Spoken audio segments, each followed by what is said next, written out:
जी तमाम देखने सुनने वालों को आंसर का सलाम मसरून। हाँ जी यार, आज इतने अफसोस की बात है कि इद्दत केस इस्लामाबाद सेशन कोर्ट में चल रहा है और कानून का ऐसे तबसर उड़ाया जा रहा है। और मैं कुर्बान जाऊं अपने पीटीआई के वकला पे भी। दो चीजें होती है, या अटैक पॉलिसी होती है या डिफेंस पॉलिसी होती है। खान साहब की पॉलिसी है अटैक की, और हमेशा 99% कामयाबी अटैक पे होती है और 1% आता है डिफेंस पे। नबी सल्लल्लाहु अलैहि वसल्लम ने टोटल जंगे अटैक पे लड़ी, एक जंग उन्होंने डिफेंस पे लड़ी। इस केस की सबसे पहली बात मैं ये बताता हूं कि इतने इतने बड़े वकील हैं और किसी के पास वक्त नहीं कि थोड़ी सी नजर डाल के देख रहे। सुप्रीम कोर्ट की पीएलडी है, जब इफ्तिखार चौधरी साहब सुप्रीम कोर्ट के चीफ जस्टिस थे, और बिल्कुल वाजे है वकला के दलाइल के बारे में। बेंच का फैसला है और वहां उन्होंने क्या लिखा है क्रॉस एग्जामिनेशन में, फाइनल आर्गुमेंट्स में। उन्होंने कहा कि वकला केस तक रहें, अफसाना ना बनाएं, ना अफसाना तहरीर करवा रहे हैं वो, ना अफसाना बयान कर सकते हैं, सिर्फ रेलिवेंट बात करें। और कुछ अरसा उस पीएलडी के आने के बाद ट्रायल कोर्ट्स में ये सिस्टम चलता रहा। और मुझे अब कुछ अरसे से नहीं याद, लेकिन जब तक का मुझे याद है अदालतों में आने जाने का, तब तक ये सिस्टम चल रहा था। जज टोक देते थे, लेकिन जो बड़े बड़े वकला है वो ऊपर वाली अपीलों में आते हैं, वो सेशन या नीचे वाले सिस्टम का हिस्सा नहीं होते, तो उनको बाज़ औक़ात इन चीजों का नहीं पता। ये फौरन टोकते हैं कि ये सुप्रीम कोर्ट की पीएलडी, उनको कोई हक नहीं पहुंचता यहां अफसाने कहानियां सुनाने का। हर केस की बुनियाद जो होती है ना, उस एक लफ्ज उसको कहते हैं बर्डन ऑफ प्रूफ। दो फरीक है, दोनों में से बर्डन ऑफ प्रूफ किस पे है? सलमान अकरम राजा साहब या पंजोता साहब या कोई भी जो है, वो सिर्फ और सिर्फ 3-4 पॉइंट वो तैयार करके ले जाते। पहले पे ये बात करते हैं कि क्या मानिका को केस करने का कानून में इख्तियार है या नहीं। कानून उसे इख्तियार ही नहीं देता, वो साबका शौहर है। इस पे एक मैं बहुत बड़ी दलील दूं, जाए मुझे किसी थाने में जाके ना मदई बन के किसी पे जना का पर्चा करवा के दिखाएं। जब दरखास्त लिख के दोगे ना कि फलां मर्द औरत ने जना किया, वो मुंह पे दरखास्त मारेगा थानेदार। इन जजों से, इन वकला से तो वो काम थानेदार बेहतर जानता है कानून को। वो कहता तुझे किसने हक दिया है कि किसी पे आके इल्जाम लगाने का। जना का केस कब होता है? जब औरत आके कहती है कि मेरे साथ जना हुआ है। किसी को कहने का कोई इख्तियार नहीं, ना किसी को इल्जाम लगाने का इख्तियार है। किसी भी थानेदार से पूछ लेना कि क्या अगर कोई दरखास्त दे कि मैंने फलां को जना करते हुए देखा, एफआईआर हो जाएगी? फिर इसका जवाब देख लेना। उसे इस्तेहकाक ही नहीं। दूसरे नंबर पे दायरा समात।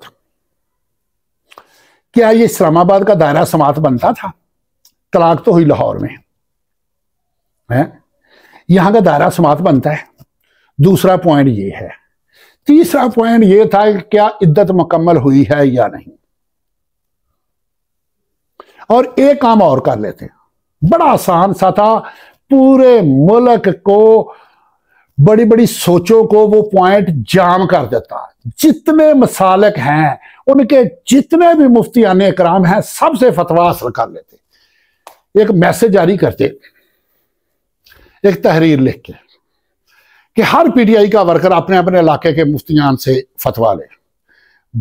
हर मसलक के बाज अदारे बड़े बड़े अदारे हैं और वहां मुफ्तियाने करीम का पूरा पूरा एक पैनल होता है।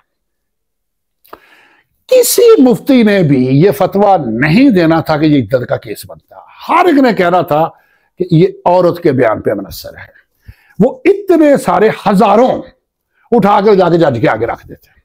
उनको कहते कि इनको बोलो कि एक फतवा ला के दिखा दे। अगली बात यह है कि ये अब दौरान ट्रायल 100, 200, 400, 1000, 500 वकला इकट्ठे क्यों नहीं करते? वहां ये प्रेशर क्यों नहीं बनाते? इसलिए खान साहब इनको बार बार कह रहे हैं कि अटैक की पॉलिसी इख्तियार करो और ये डिफेंस पे आए हुए हैं। ये अब क्या, मेरी बात से बात होती है, वो पता क्या कहते हैं कि अगर हम ये अंदाज इख्तियार करें फिर तासर ये जाएगा ये वकला ले जाके जजों को अंडर प्रेशर करके इंसाफ ले रहे हैं। और मेरे भाई गन पॉइंट पे भी इंसाफ ले लो, अवाम हकीकत जानती है, सच जानती है, किसी ने इस पे कुछ नहीं कहना। आप कॉल दो, हर डेट पे हर शहर से वकला पहुंचो, हजारों वकला वहां इकट्ठे होंगे, फिर देखेंगे जज साहब क्या करते हैं और कहां जाते हैं और कहां नहीं आते। मैं उनको के सामने बेशक तहरीरी तौर पे ये 3 पॉइंट जज को दे देते, जज साहब से कहते हैं कि ये सवाल इनसे करो, इनसे जवाब ले लो। मैं खुद अपनी बात बताता हूं, मेरा खुद मुकदमा था। मैंने 4 पॉइंट लिख के ना जज साहब के आगे रख दिए फाइनल आर्गुमेंट्स में। मैंने कहा जी इनसे जवाब मांग लो। वो इधर उधर जा रहा है, जज साहब कह रहे हैं नहीं। साथ मैंने वो सुप्रीम की कोर्ट की पीएलडी जो थी उसकी कापी साथ आगे रख दी। जज साहब ने कहा कि मैं ये आपसे 4 सवाल पूछ रहा हूं, इनका जवाब दो मुझे। वो इधर उधर की कहानियां वो टोक रहे हैं।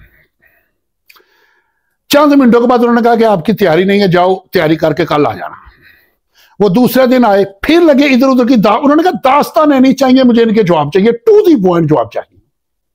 और अल्हम्दुलिल्लाह सुमा अल्हम्दुलिल्लाह मुझे जज साहब ने बरी किया उस केस में से।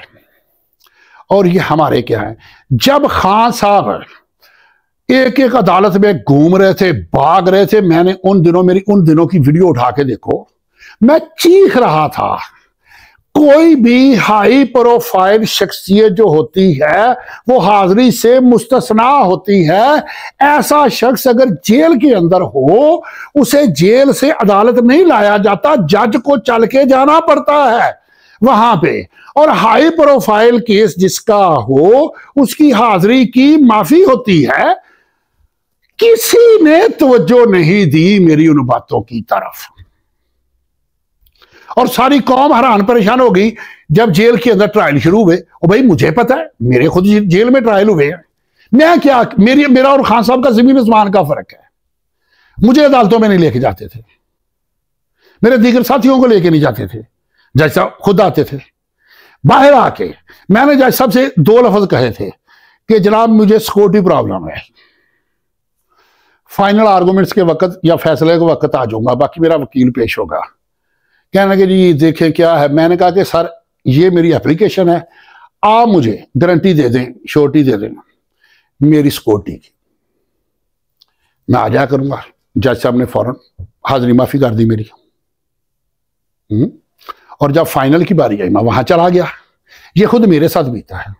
अब एक और बात में मैं आता हूं, ये जो ईरान और इसराइल ने अवाम नास को बेवकूफ बनाया हुआ है, इस पे चलो इसके लिए मैं कोशिश करता हूं एक अलग से वीडियो बनाने की, क्योंकि उसमें मुझे एक याद आ गई है बात कि आज पाकिस्तान के हुक्मरान अगर चाहें पूरी पाकिस्तानी कौम की 3 नस्लों को जन्नत में ले जा सकते हैं। कुछ जुगन उस्तारा संभाल रखना, मेरे अंधेरों की फिक्र छोड़ो, बस अपने घर का ख्याल रखना। अल्लाह हाफिज़।